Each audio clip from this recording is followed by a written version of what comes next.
외교부가 바이든 날리면과 관련해서 MBC 자막과 관련해 소송을 제기했는데 법원이 MBC 측에 정정 보도를 하라 이렇게 판결을 내렸네요. 서울 서부지방법원이 외교부가 문화방송을 상대로 낸 정정보도 청구 소송 1심 선고 공판에서 대통령실은 일단 해당 발언이 바이든이 아니라 날리면이었다 이렇게 하면서 보도가 허위라고 반박했고 정정보도 청구 소송을 제기했는데 재판부 판결문을 보니까 피고는 이 사건 판결 확정 후 최초로 방송되는 뉴스데스크 프로그램 첫머리에 진행자로 하여금 별지 기재 정정 보도문을 통상적인 진행 속도로 1회 낭독하게 하고 낭독하는 동안 위 정정 보도문 제목과 본문을 통상의 프로그램 자막 같은 글자체와 크기로 표기하라. 만약에 이 의무를 이행하지 않으면 기간 만료 다음 날부터 1일 100만 원으로 계산한 돈으로 지급할 것. 이렇게 했습니다. 참 언론 이해가 잘 안 되는 판결인데 장윤미 변호사님. 그러니까 지난번에 이걸 전문가한테 한번 감정을 의뢰하지 않았습니까? 네, 진위를 가리기 위해서. 근데 바이든인지 날리면인지 감정할 수 없다 이런 결과가 나왔는데 그러면 재판부가 무엇을 근거로 이걸 정정보도하라고 한 걸까요? 기본적으로 이 소송은 입증 책임이 원고에게 있습니다. 원고라고 하는 건 외교부한테 있다라는 거예요. 그런데 이 소송 상당히 구조가 이상하죠. 정말 정정 보도를 청구하려면 그 보도로 인한 피해자가 원고 적격이 있다라고 표현하거든요. 예. 외교부는 상당히 거리가 있습니다. 그 이야기를 한 건 대통령 본인이셨으니까요. 그래서 이 소송에서는 원고 자격이 있냐 없냐부터 사실 다퉈졌던 소송이에요. 그리고 언론사는요, 기본적으로 특히 적대적인 사실관계를 취재하거나 하면 실체적 진실에 접근하는 데는 한계가 있습니다. 왜냐하면 함구하고 하니까요. 그렇기 때문에 그게 팩트가 아니라면 그 언론사의 보도로 인해서 피해 입은 주체가 입증해내야 됩니다. 그런데 재판부는요, 아마 그렇게 판단한 것 같아요.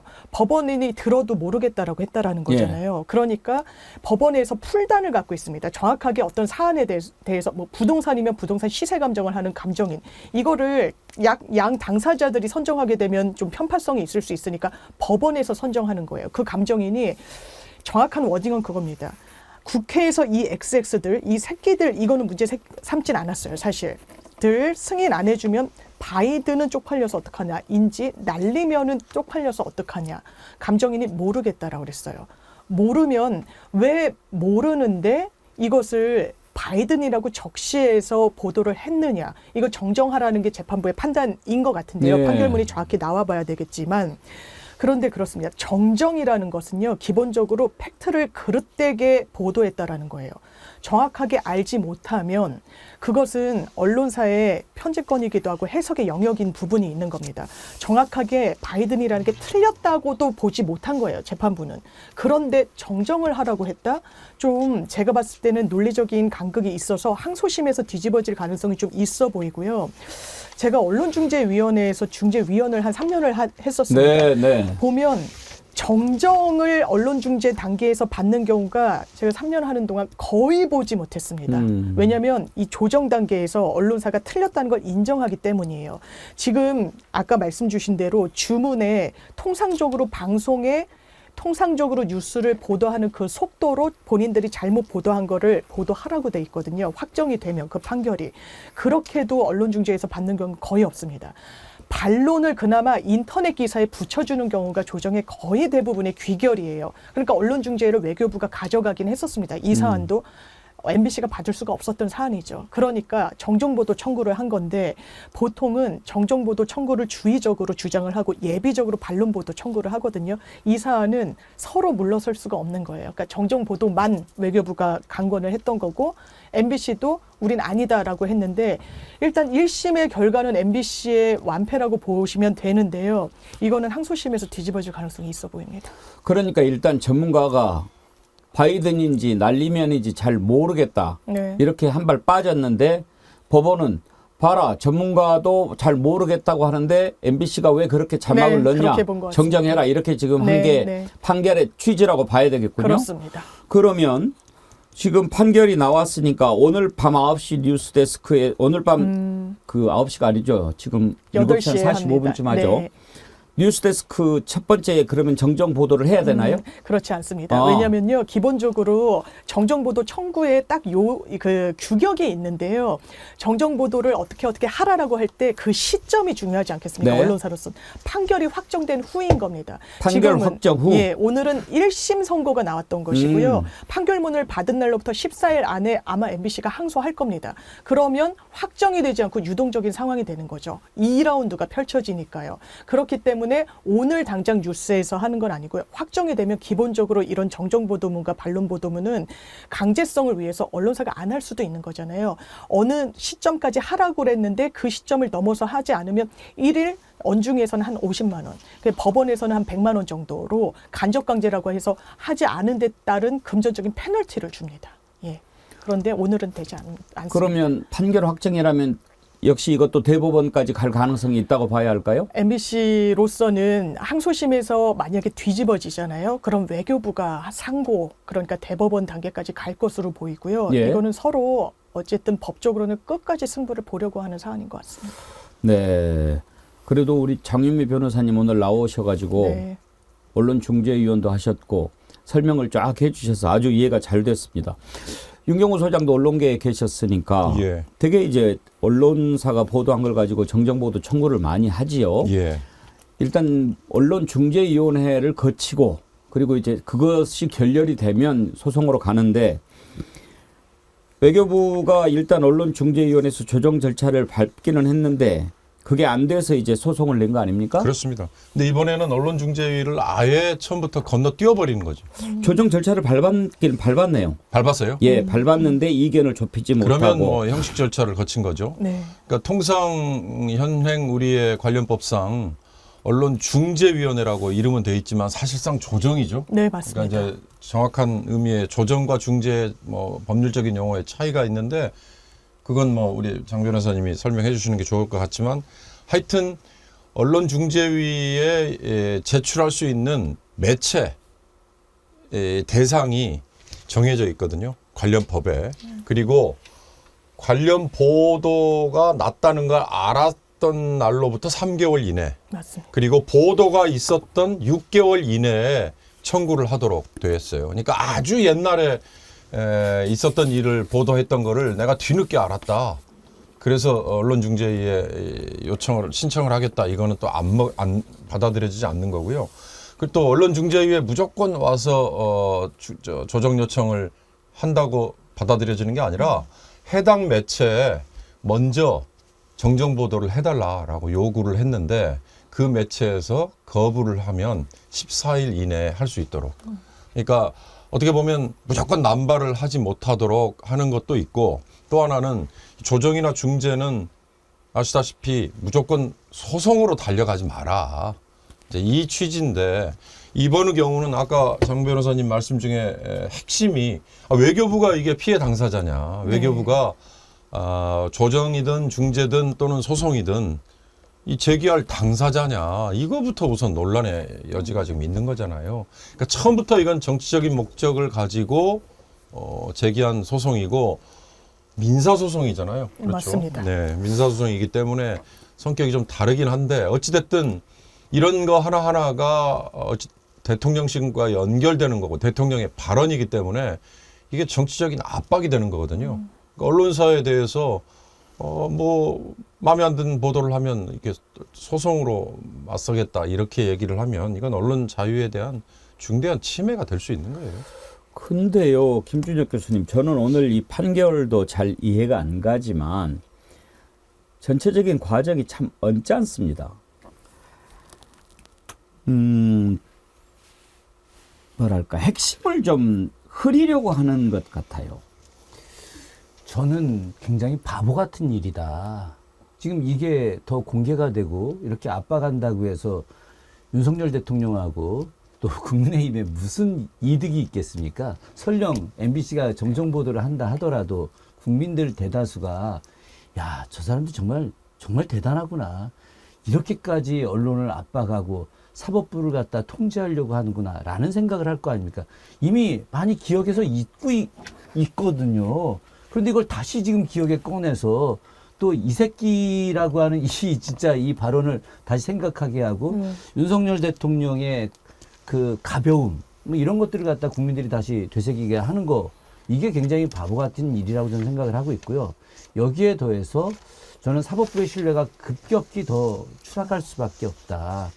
우리가 지금 해방 이후에 한국 현대사에서 어떤 사법 살인, 사법 역사의 어떤 가장 추악한 날을 인혁당 재건이 대법원 사형 판결 날로 일부러 좀 찾아봤습니다. 그랬더니 1975년 4월 8일이더라고요.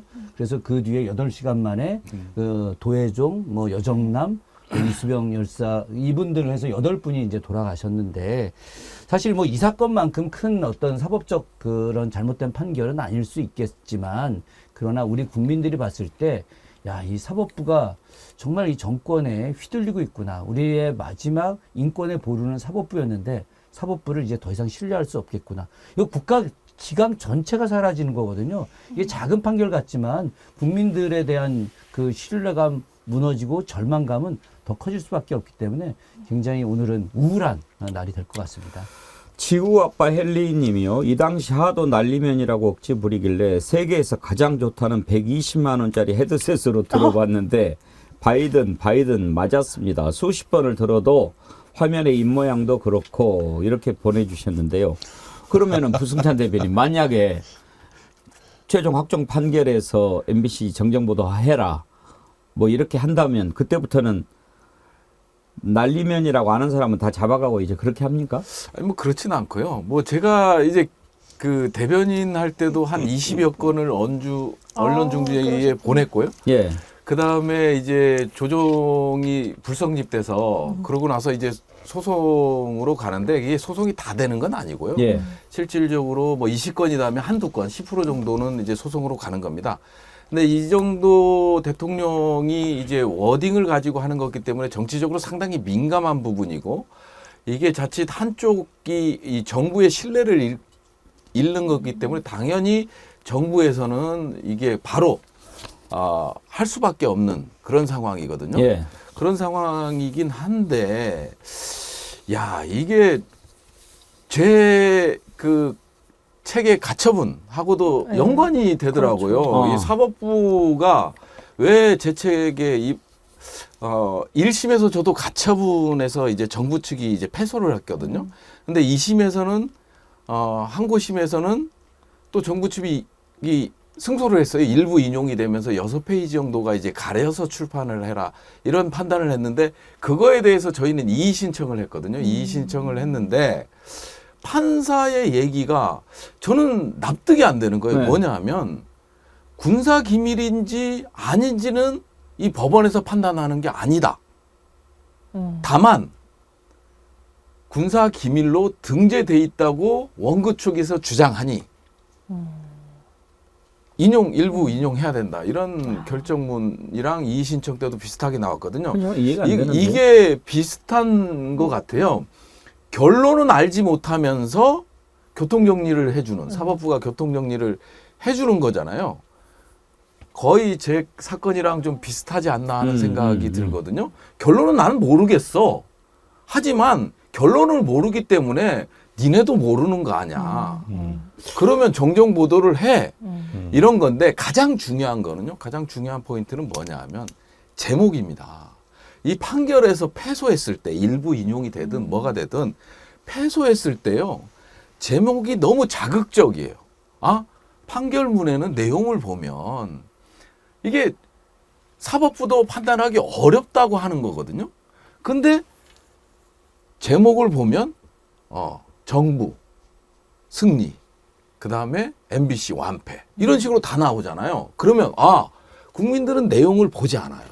국민들은 내용을 보지 않기 때문에 제목만 보고 거봐 사법부에서 MBC가 잘못 보도했다고 잘못 자막 달았다고 이렇게 인식을 해버리는 게 가장 큰 문제다. 저는 그렇게 보거든요. 그래서 판결에 있어서도 이런 거에 대해서는 판사들이 이런 것도 고려를 해야 된다. 우리도 어떤 잘못된 보도가 나오잖아요. 예. 그럼 국방부 대변인 할 때는요. 내용은 관심이 없어요. 일단 제목만 고치려고 노력하거든요.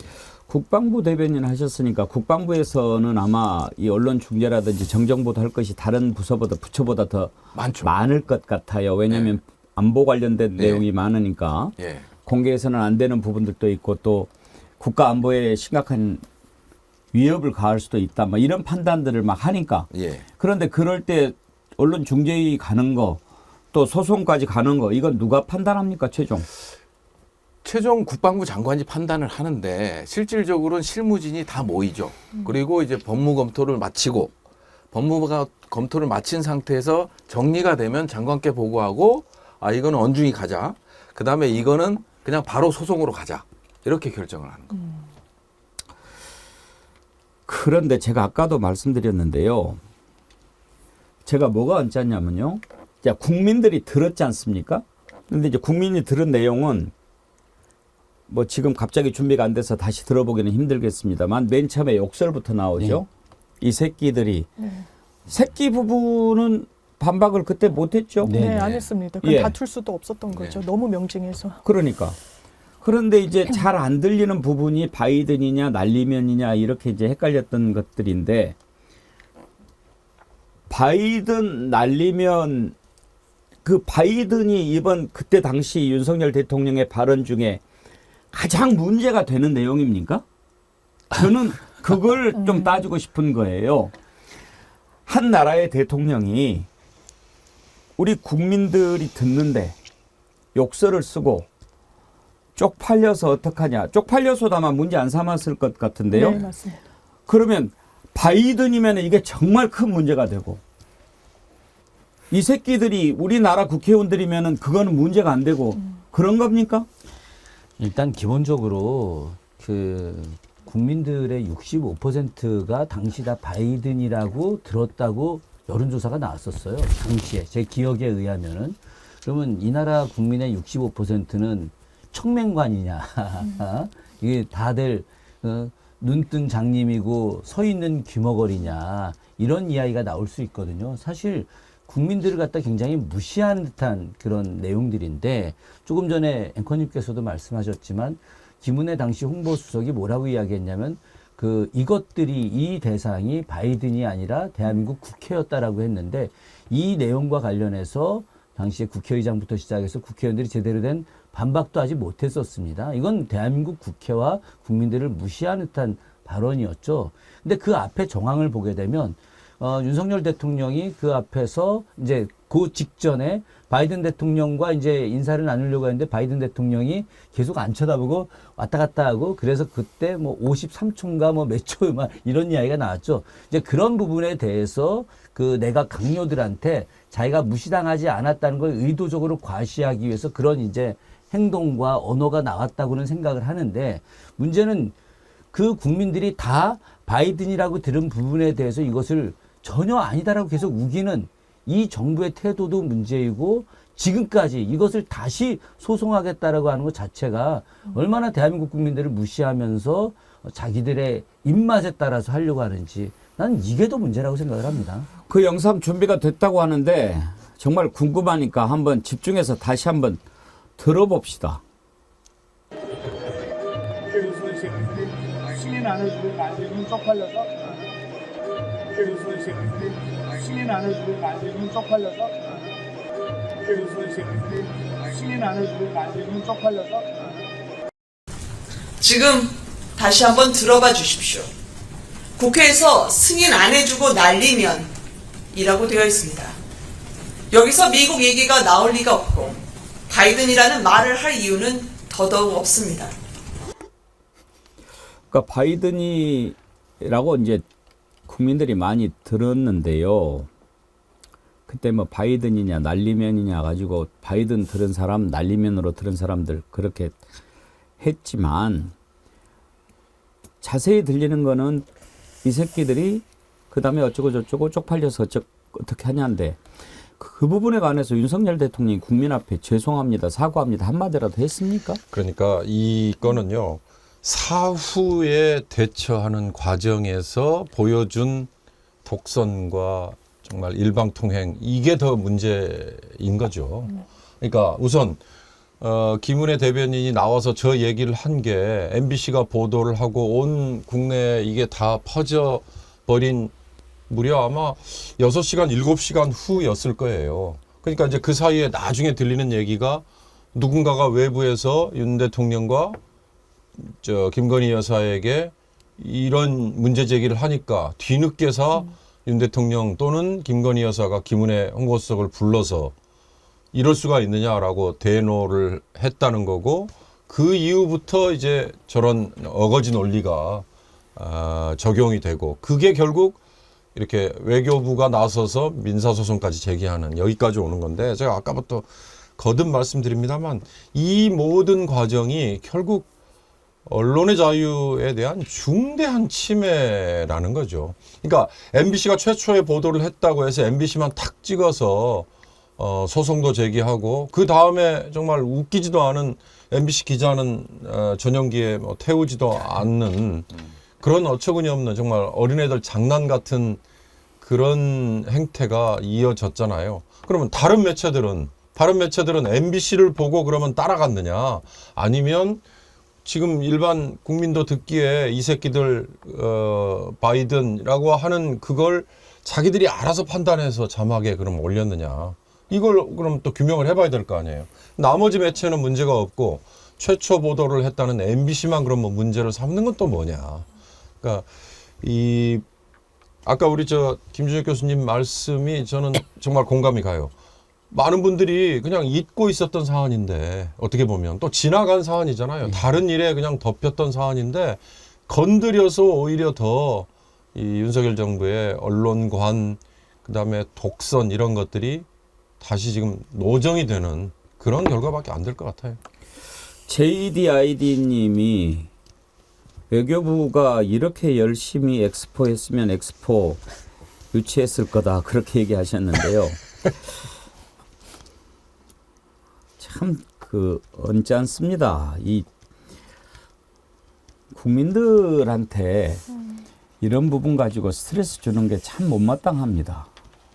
본인의 잘못은 한 번도 인정을 하지 않고 너만 잘못했어, 나는 잘못할 수가 없는 사람이야, 이런 생각을 갖고 있는가요? 잘못을 한 사람이 문제입니까? 잘못을 지적하는 사람이 문제입니까? 장윤매 변호사님, 나 정말 속상하네요. 그러니까요. 저는 이 판결도 좀 이해가 안 되고 정부 태도도 이해가 안 되는데 그런 것 같다는 생각은 듭니다. 외교부가 나서서 정말 국민들 보셨을 때 언짢은 EXX, 쪽팔려 이런 거에 대해서 딱 함구하고 바이든이라는 말에 엄청 신경을 쓰는 걸 보고 국민 무서운 줄은 모르지만 미국 무서운 줄은 아는구나, 이런 생각이 드는 거예요. 외교부가 왜 본인들이 소송을 해야 된다라고 주장했냐면요. 이 MBC 보도로 인해서 가장 큰 피해자가 외교부라고 했거든요. 그러면서 이 소송을 제기한다는 것 자체도 알리거나 하지 않았습니다. 뒤늦게 알려줬어요. 이게 떳떳하지 않아서인지 알릴 사안이 아니라고 판단했었는지 모르겠지만요. 일단 바이든이라고 했을 때 야, 바이든 쪽팔려서 어떡하냐라고 폄훼하는 성격이 있죠. 그랬을 때 이 미국 행정부가 윤석열 대통령을 어떻게 판단할 것인가가 상당히 신경이 쓰였던 거죠. 두렵고 저어되고 이런 부분이 어쨌든 우리는 법률적으로 끝까지 한번 해보겠다라는 판단을 하게 되는데 가장 중심이었다라는 생각이 들고, 이 과정 중에 그러면 사라진 건 국민인 거예요. 저는 바이든이라고 들립니다. 재판부도요, 바이든인지 날리면인지 모르겠으면 그걸 틀렸다라고는 할 수 없는 거예요. 정정보도 대상이 일단 아니라는 겁니다. 이 부분 사법적 판단이 아마 다시 남았을 거고, 외교부도 그리고 윤석열 정부도 국민 앞에 당당해야 되지 않을까. 그래야 외교 무대에서도 당당해지는 거 아니겠습니까? 제가 갑자기 지금 장윤미 변호사님 말씀 들으면서 이런 생각이 들었는데, 우리 스튜디오 바로 옆이 양화진이지 않습니까? 네. 거기가 이제 절두산 성지예요. 네. 예, 1866년 병인박해 때 이제 저쪽 노량진의 새남토하고 이 두 곳에서 천주교 신자들의 목을 잘랐기 때문에 절두산 성지 이렇게 부르는데, 그때 그 사람들 마지막에 살려주느냐 죽이느냐를 놓고 십자가를 앞에다 놓고 이거를 밟느냐 밟지 않느냐, 밟으면 살려주고 밟지 않으면 밟으면은 살려주고 밟지 않으면 목을 쳤거든요. 근데 지금 이 윤석열 정부가 우리 국민들한테 이제 똑같은 십자가처럼 바이든으로 들리느냐 아니면 날리면으로 들리느냐 이 두 개를 놓고 밟아라. 만약에 너희들이 바이든이라고 들리면 이걸 십자가를 밟으면 너희들은 용서하지 않겠다라고 하는 걸 주문하는 것하고 같은 거예요. 이게 지금 그래서 심각하다는 겁니다. 왜 정부가 이념 전쟁을 넘어서서 이제 우리 국민들한테 강요를 하는 거예요. 강요를. 그러니까 미국이 그렇다고 해서 그러면 이 소송에서 이겼다고 야 대한민국 정부 우리 편이야 박수 쳐주느냐? 미국 다 잊어버리고 있거든요. 지금 다 미국 정부도 잊어버리고 있는데 또 꺼내가지고 아이고 윤석열 정부 얘들은 안 돼 이렇게 나가게 된단 말이죠. 제가 이 바이든 날리면 사건과 관련해서 여러 차례 얘기한 적이 있습니다. 이게 중요한 게 아닙니다라고요. 자, 일단 그건 지금도 기억합니다. 그러면 새끼는 뭐냐? 그것도 미국 의회를 상대로 한 건 아니라는 거예요. 그럼 한국 국회의원을 했다는 거 아닙니까? 그런데 갔다 와서 우리 한국 국회에, 대한민국 국회에 내가 그런 말을 했다고 사과 한마디 했습니까? 하지 않았지 않습니까?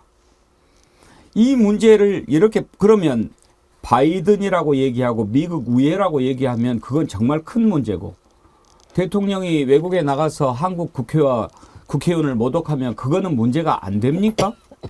그게 아니지 않습니까? 이 문제를 이렇게 풀어서는 안 된다고 몇 차례나 제가 얘기를 합니까? 문제는 매우 간단했습니다. 국민들이 그렇게 듣고 깜짝 놀랐는데 대통령이 이렇게 하면 다 풀릴 문제였다니까요. 내가 검사 생활을 오래 해서 그런 비속어가 입에 붙었다. 카메라가 있는지도 모르고 그런 이야기를 해서 나갔는데 죄송하다. 앞으로는 더 조심하겠다. 그러면서 국민한테 사과하고 만약에 MBC한테 설사 그런 것이 있었지 좀 봐주지 그걸 그렇게 공개를 해서 대통령 망신 주면 뭐 나라에 좋은 일이 있겠느냐라고 한다면 국민들이 오히려 MBC를 뭐라고 한다니까요. 근데 그런 과정을 거치지 않고 내가 뭘 바이든이라고 했냐 이렇게 나와버리면 듣는 국민들이 어떻게 생각합니까? 그런데 그게 처음이 아니었어요. 그런 식으로 계속 갑니다. 잘못한 것을 인정하지 않습니다. 사과할 줄도 모르고 책임질 줄도 모릅니다. 이렇게 여기까지 지금 온 겁니다. 한 번도 들어보지 못합니다. 국민은 늘 옳다고 말하는 거 정말 맞습니까? 오늘 갤럽 여론조사가 나오는 날이죠. 이번에 나온 걸 보니까요. 또 여전히 59, 33 그대로입니다. 지금 뭐 변함이 없어요. 59, 58, 59 계속 가고 잘하고 있다는 32, 33, 34 여기에서 바뀌질 않습니다. 아예 고착화가 됐죠. 6대 3이. 바꾸려고 노력하지도 않습니다. 다만 이번 갤럽 여론조사에서 부정평가 항목에 거부권 행사를 이유로 꼽은 것이 상위권에 오른 점이 좀 눈에 띄는 것입니다. 긍정평가, 부정평가 지난해 12월 둘째 주하고 비교했을 때 긍정은 2%포인트, 부정평가는 3%포인트 떨어졌지만 이건 다 오차범위 안에 있다고 보고 다만 부정평가에서 경제, 민생, 물가 때문에 대통령 지지하지 않는다가 16% 1등인데 거부권 행사가 10% 그 이유가 2순위가 됐습니다. 그리고 외교 소통 미흡, 독단적 일방적, 전반적으로 잘못한다, 서민정책 복지, 경험 자질 부족, 무능함, 공정하지 않음 이건 여느 때와 똑같고요. 윤경호 의원님, 거부권 행사도 대통령이 거부권 행사하면 안 된다가 국민들의 다수 아니었습니까? 예. 그러면 국민은 늘 무조건 옳다라고 하는 말을 어떻게 해석을 해야 됩니까? 그러니까 그 다수라는 게 사실 디오르백 수수 이전과 이후 거의 변함이 없죠. 그러니까 65에서 70 언저리. 근데 이제 재밌는 건 이 정권 심판론이라는 쪽에 이번 총선에 의미를 부여하겠다 하는 여론조사에서의 결과가 MBS였나요? 여론조사기관. 거기서는 그것 때문에 정권 심판론이 한 5%포인트 정도 올랐다. 이런 분석이 하나 있더라고요. 그러니까 저는 이 특검의 경우는요, 본인의 가족, 배우자를 위해서 이게 사적인 목적 때문에 대통령의 거부권, 그러니까 국회가 통과시킨 법안에 대한 부의 요구권 이렇게 표현은 하지만 이 윤석열 정부 들어서서 양곡법으로부터 시작된 이 거부권이라는 게 그 이전 대통령 때는 7년 동안 없었던 일이었다는 게 오히려 더 눈에 띄더라고요. 그만큼 의회의 권한에 대해서 행정부의 수반인 대통령이 존중할 수밖에 없고 따라갈 수밖에 없다는 거지 않습니까? 그게 바로 상권 분립의 기본 정신이고, 그러니까 그 이전에 보수 정부의 대통령조차도 함부로 행사하지 않았던 거잖아요. 근데 왜 이 정부는 유독 양곡법, 간호법, 방송 3법 그리고 급기야 이제 본인의 배우자와 연결된 특검법 거기에 한술 더 떠서 사실 저는 50억 대장동 관련된 검찰 관련 인사들의 카르텔의 전형이라고 얘기하는 50억 특검법까지도 뭉개버리는 게 정말 저는 더 안타깝고 이해를 할 수가 없었거든요. 근데 이제 한술 더 떠서 엊그제 통과된 이태원 특별법, 참사 특별법조차도 지금 또 거부권을 행사하겠다라는 건데요. 국민들에게 이 대통령의 거부권 행사라는 게 대통령한테 주어진 권한이니까 할 수 있는 거다. 결코 그렇게 생각하지 않을 거예요. 저는 그런 말씀을 한번 드린 적이 있습니다만 대통령이 거부권 행사를 이렇게 남발하고 어떻게 보면 철학 없이 그냥 휘두르는 거를 제동을 걸 수 있는 방법이 있습니다. 국회에서 200석 이상을 야당이 차지하면 되잖아요. 꼭 그 200석을 무슨 탄핵과 연결시키고 이런 것 때문에 민감한 걸 건드리지 말고요. 상권 분립의 이 기본 정신을 깨는 윤석열 정부를 이 제동을 걸려면 이번 총선에서 야당에게 200석을 주십시오라는 요청과 호소를 하도록 만드는 게 지금의 윤석열 대통령의 거부권 행사 남발이다. 그런 생각이 들어요. 자, 정영돌님, 앵커님 아무리 해봐도 입만 아프지 쇠기의 경일기입니다. 그래서 더 속상한 거죠. 김일웅님, 앵커님 사과는 용기가 있는 자만이 할 수 있는 특권입니다. 전에 방송 중에 김준혁 교수님께서 발언한 윤석열은 쫄보다라는 발언에 10분 동의합니다. 사과는 용기가 있어야 할 수 있는 행동입니다. 그렇죠? 예, 그럼요. 저 임경호 선생님 말씀 들으면서 그런 생각이 들었습니다. 참 옛날 사람들도 그 하늘도 알고 또 사람도 알고 왕도 알았다.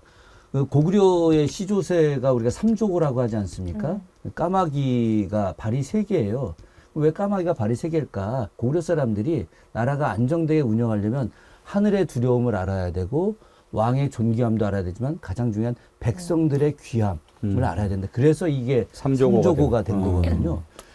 하다못해 우리 고대 사람들도 이렇게 균형을 잡으려고 노력을 하면서 삼조고를 상징으로 내세웠는데 지금 윤석열 정부가 그 이전 보수 정부하고 달리 이제 국회 권위를 갖다 완전히 무시한 겁니다.